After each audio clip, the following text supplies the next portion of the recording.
اعوذ باللہ من الشیطان الرجیم بسم اللہ الرحمن الرحیم سورۃ السبا آیت نمبر 15۔ اعوذ باللہ من الشیطان الرجیم بسم اللہ الرحمن الرحیم لقد کان لسبأ فی مسکنہم آیہ، البتہ تحقیق قوم سبا کے لیے ان کی بستی میں نشانیں تھیں۔ ربط آیات دیکھیے کہ گزشتہ درس میں نے آپ کو کل بتایا تھا کہ اللہ تعالیٰ نے توحید کے اثبات، کفر کے رد، وقوع، قیامت، نبوت و رسالت کے سلسلے میں کئی دلائل ذکر کیے۔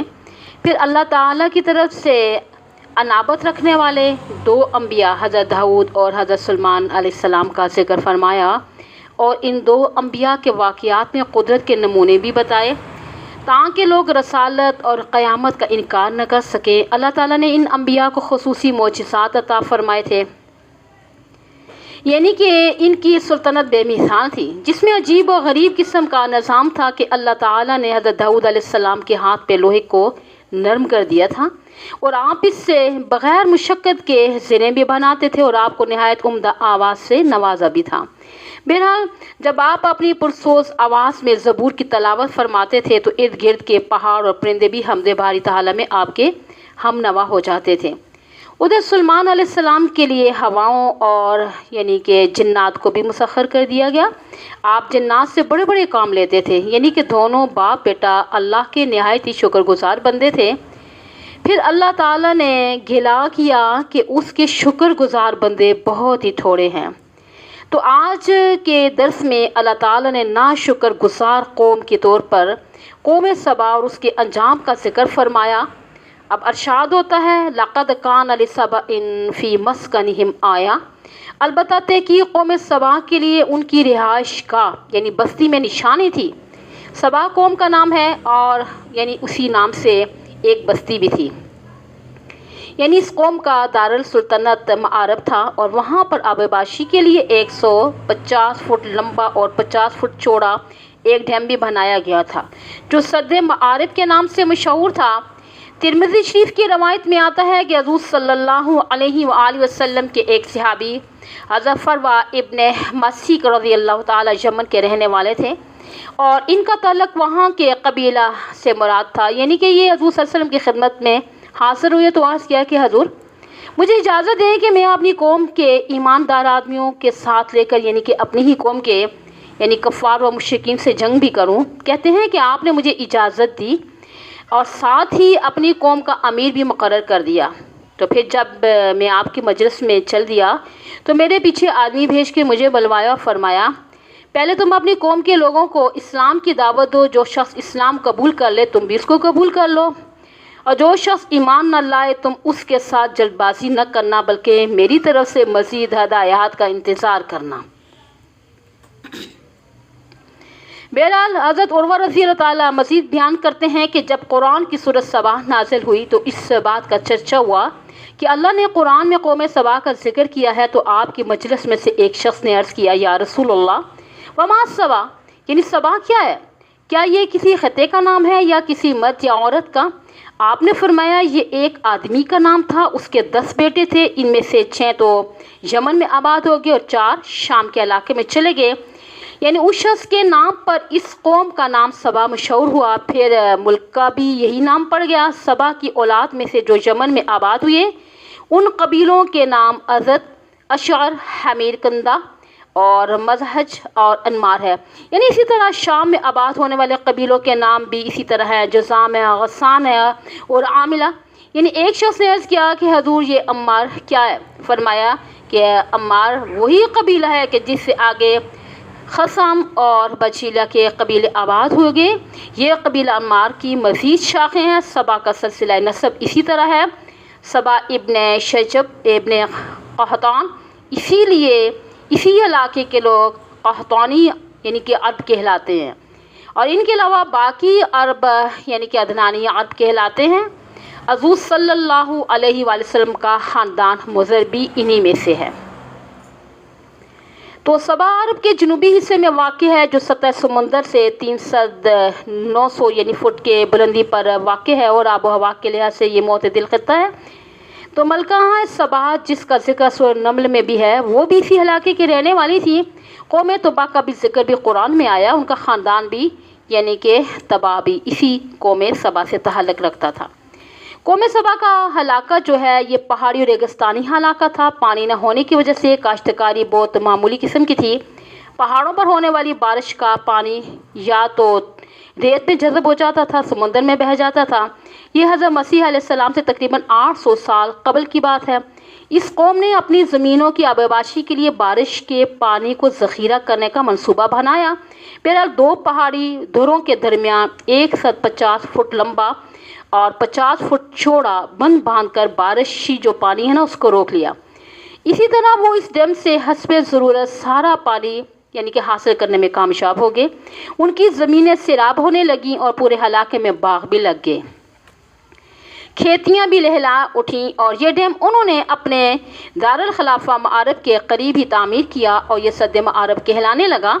اسی پانی کی وجہ سے معارب کے مشرق و مغرب میں 300 مربع میل کے رقبے پر باغات تھے جن میں وافر پھل پیدا ہوتا تھا اور لوگوں میں خوشحالی بھی آ گئی تھی۔ انہی باغات کے متعلق اللہ تعالیٰ نے یہاں پہ فرمایا کہ جنتان عن یمین و شمال، ان کے دائیں اور بائیں باغات تھے جن میں ہر قسم کے پھل اور اناج پیدا ہوتے تھے۔ سیرت نبی اور عرض القرآن کے مصنف مولانا سید سلمان ندوی رحمۃ اللہ علیہ اسی خطے کا حال اس طرح بیان کرتے ہیں کہ ان لوگوں کے عمارات میں سے یہ ڈیم بھی تھا، یعنی کہ جس سد معارب کہا جاتا ہے۔ عرب میں کوئی دائمی دریا نہیں ہے، بارش کا پانی پہاڑوں سے بہہ کر ریگستان میں خشک ہو جاتا ہے اور کاشتکاری کے لیے استعمال نہیں ہو پاتا، تو قوم سبا نے پہاڑوں اور وادیوں میں بڑے بڑے بند باندھ کر پانی کو روک لیا اور اس سے کھیتی باڑی کے لیے استعمال کرنے لگے۔ یہ کئی چھوٹے چھوٹے بند تھے مگر ان میں سب سے بڑا اور مشہور بند کا ہے سد معارب تھا نا، جس کا ذکر اسی آیت میں کیا گیا۔ یہ بند دو پہاڑوں کے درمیان تعمیر کیا گیا تھا۔ اب اس کا ایک حصہ افتادہ ہے، تاہم تقریباً 1/3 ٹوٹی پھوٹی دیواریں جو تھی اس میں نظر آتی ہے۔ بہرحال یورپ کے ایک اناٹمی سیاح کا مجلہ فرنچ ایشیاٹک سوسائٹی میں ایک مضمون شائع ہوا تھا نا، جس میں اس نے سد معارب کا نقشہ عمدگی کے ساتھ تیار کیا۔ اس کے مطابق جو بند کی دیوار جا بجا کہتے ہیں نا ادھر تھی، جو کہ پڑے گئے تھے، اور بند کے اوپر نیچے کھڑکیاں بھی تھیں اور جن کے ذریعے ڈیم کا پانی کھولا جا سکتا تھا یا بند کیا جا سکتا تھا۔ اسی بند کے دائیں اور بائیں یعنی مشرق و مغرب میں 2 بڑے بڑے دروازے تھے جن سے پانی تقسیم ہو کر چب یعنی کہ وراثت زمینوں کی سیراب کرتا تھا۔ یعنی اس نظام آبپاشی کے ذریعے دائیں بائیں جانب اس ریگستانی اور شور زدہ ملک میں 300 مربع میل تک بہشت زار تیار ہو گئی تھی، جس میں انواع و اقسام کے میوے اور خوشبودار جو ہوتے تھے درخت تھے، اور ان کو قرآن پاک میں جنتان عن یمین و شمال کہا گیا۔ تو ایک یونانی جو مورخ ہے جو مسیح علیہ السلام سے 145 سال قبل ہوا ہے اور قوم سبا کا ہم عصر تھا، وہ بیان کرتا ہے کہ سبا عرب کے سرسبز و شاداب حصے میں رہتے ہیں اور جہاں بہت اچھے اچھے بے شمار میوے ہوتے ہیں، دریا کے کنارے پر خوبصورت درخت ہیں، اور اندرون ملک جو ہے اس میں دارچینی چھوہارے کے یعنی کہ بلند و بالا درختوں کے جنگلات بھی پائے جاتے ہیں جن سے نہایت شیریں خوشبو مہکتی ہے۔ کہتا ہے کہ درختوں کی اقسام اور تنوع کی کثرت کے سبب ان میں سے ہر قسم کا نام اور وصف بیان کرنا مشکل ہے، البتہ ان سے جو خوشبو اٹھتی ہے وہ جنت کی خوشبو سے کم نہیں۔ اور جو لوگ کشتیوں پہ ساحل سے یعنی کہ گزرتے ہیں وہ بھی اس خوشبو سے لطف اندوز ہوتے ہیں، گویا کہ وہ آب حیات سے لطف اندوز ہوتے ہیں۔ اگرچہ یہ تشبیہ بھی اسی خطے کی لطافت کے مقابلے میں ناقص ہے۔ اس نے صنعاء کے مقام پر قصر غمدان کا ذکر بھی کیا جو کہ 20 منزلہ فلک شگاف عمارت تھی۔ بہرحال سبا کے آخری دور کا ایک مورخ ہے آرٹیمیڈورس لکھتا ہے کہ سبا کا بادشاہ کے ایوان معارب میں ہے جو کہ پر اشجار پہاڑی